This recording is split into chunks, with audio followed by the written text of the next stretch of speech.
In this video, we'll be going over the difference between realized gain and recognized gain for tax purposes.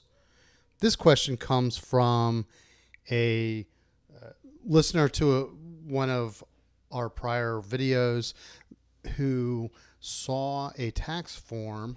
I'm not sure exactly which one it is, but I believe I understand which one it is, where they were trying to figure out the difference between a realized gain and a recognized gain for tax purposes.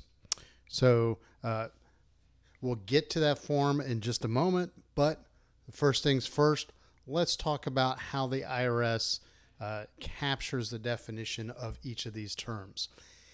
It's a little slippery. However, there is a definition for realized gain and recognized gain.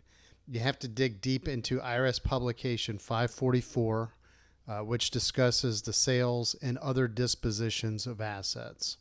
So to boil down the difference into one summary statement, realized gain is the total of everything that you receive plus, so this includes money that you received, fair market value of all property or services that you received, any liabilities that were assumed by the buyer, and any liabilities to which the property that you transferred is subject. So if your property has a mortgage and the buyer assumes the mortgage, then you would need to include that mortgage that the other party is assuming as part of your realized gain.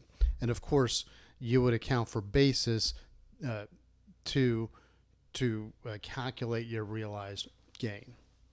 On the flip side, recognized gain is simply the amount of gain that you pay taxes on. In a lot of cases, the recognized gain is the same or very similar to realized gain. However, there are exceptions that exist, and probably the most common of those exceptions are like-kind exchanges. So like-kind exchanges are reported on IRS Form 8824, and we are going to present a couple of case studies to walk through the difference between realized gain and recognized gain. So let's go forward real quick to determine let's go to the next slide so that we can determine how much tax that you would pay on a gain. So to do this, you would have to calculate your recognized gain, or you have to at least walk through IRS Form 8824 to come to your recognized gain. So recognized gain is generally the smaller of either your realized gain or any cash plus non-like-kind property that you received during the transaction. In the world of real estate, this is often referred to as boot. So if you participate in a like-kind exchange where you receive zero cash and you receive zero other property, then you would not have a tax liability for that transaction. For example, if you exchanged a single family home for an apartment building, if you exchanged a single family home for an apartment building, and you receive, if you had to pay cash because you're simply buying a bigger property, then you would not recognize any gain on the sale. And if you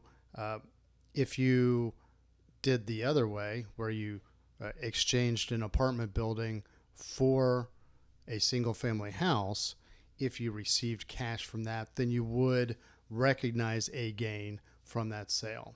So we're going to go through two examples.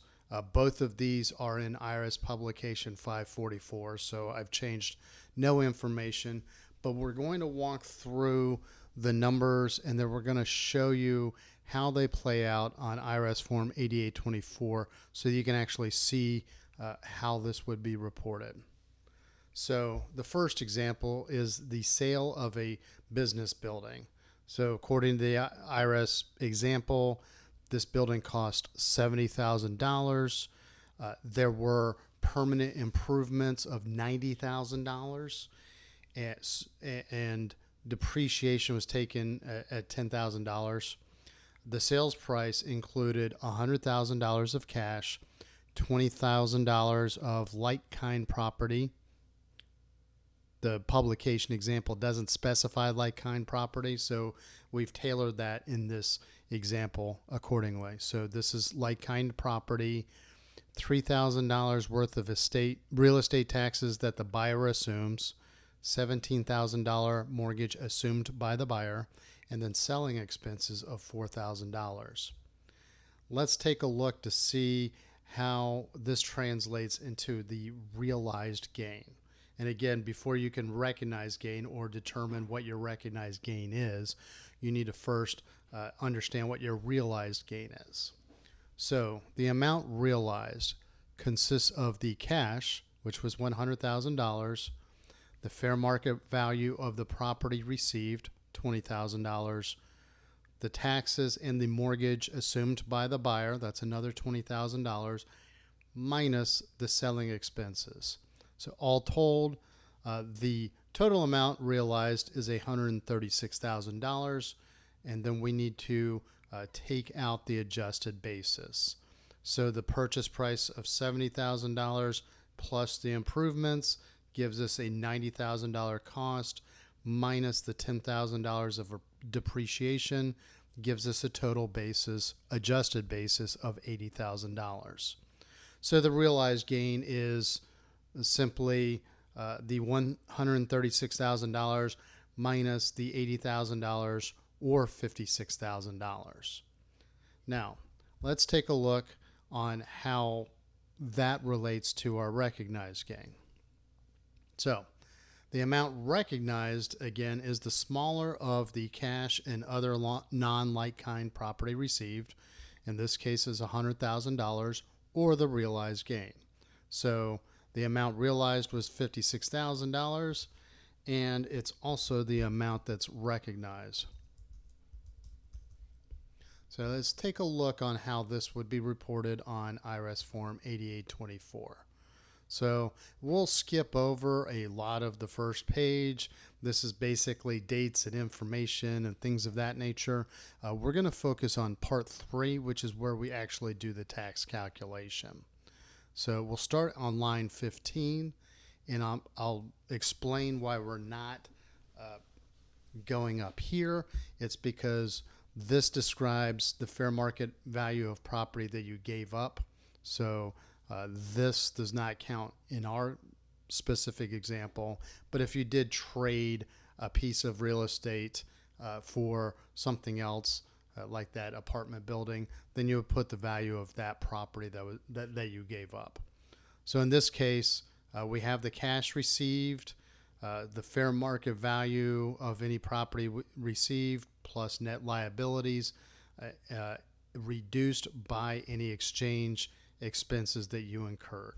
And remember, this fair market value of other property received is not it's not the like-kind property, it's non-like-kind property.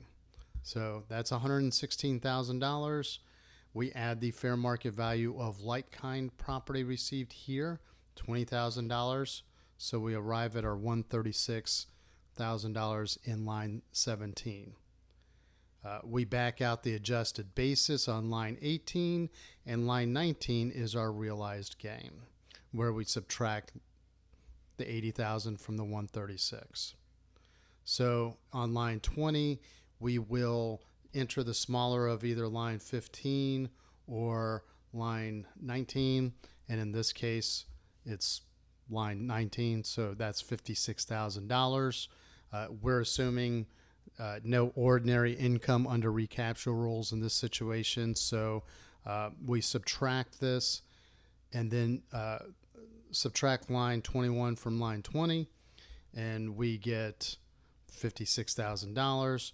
This would be what you enter on Schedule D or IRS Form 4797, unless you're discussing an installment sale, in which case further directions would be required.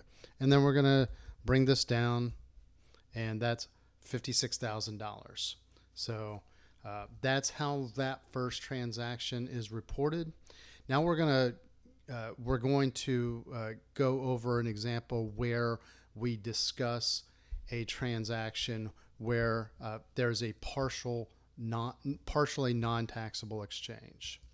So, sales price in this example, $100,000 of like-kind property received plus $10,000 of cash. So the total amount received was $110,000. However, this was part of a Section 1031 exchange, so we paid exchange expenses of $5,000. The net received is $105,000. The adjusted basis given to us in the IRS example was $80,000. So the realized gain is the $105,000 minus $80,000 or $25,000.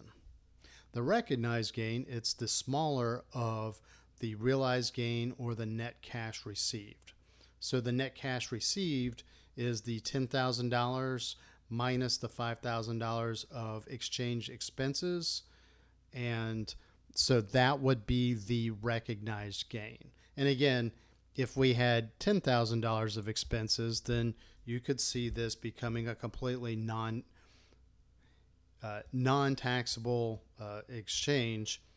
And I'm going to, so it would look like this, right? So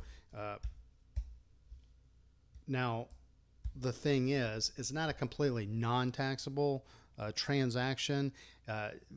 It's not taxable in the current year, but we do have to defer any realized gain that we did not recognize. So let's take a look at the second example, again on IRS Form 8824. So in this case, in line 15, we received $5,000, which is the 10 grand reduced by the exchange expenses incurred. We received $100,000 of like-kind property, so our total gain from this, when we combine those, is $105,000. Our adjusted basis is $80,000, leading to the realized gain or loss of, or gain of $25,000. In line 19, we're going to enter the smaller, in line 20, we're going to enter the smaller of line 15 or 19. That's the $5,000 of cash that we received net of expenses. Again, we're going to assume zero ordinary income recapture. So we go down to line 22. That's the recognized gain. So line 22 is the $5,000. In this case, what we're going to do is just literally follow the instructions. So the $5,000 minus this ordinary income is $5,000. We will add lines 21 and 22 to come up with our recognized gain. And then we're going to subtract the recognized gain from the realized gain. So this $20,000 is a deferred gain. The next time we sell the property that we received, we may have to recognize that gain at that point in time, depending on the circumstances. So that is deferred, and we would just have to wait for the next taxable event to occur to determine if we realize, or if we're going, what gain we realize, and then from there, what gain we recognize and pay taxes on, and what gain we end up deferring. And a lot of real estate professionals make very significant investments that operate on a tax deferred basis, and they kick this can down the road for quite some time. So that is I guess this is where we close out this video, because that is the end of our discussion about the difference between realized gain and recognized gain. So again, to recap, realized gain is the gain that you realize when you conduct the transaction. The recognized gain is the amount that you have to pay in the current tax year, while the difference is the amount that you can defer into the future and reevaluate at the next taxable event.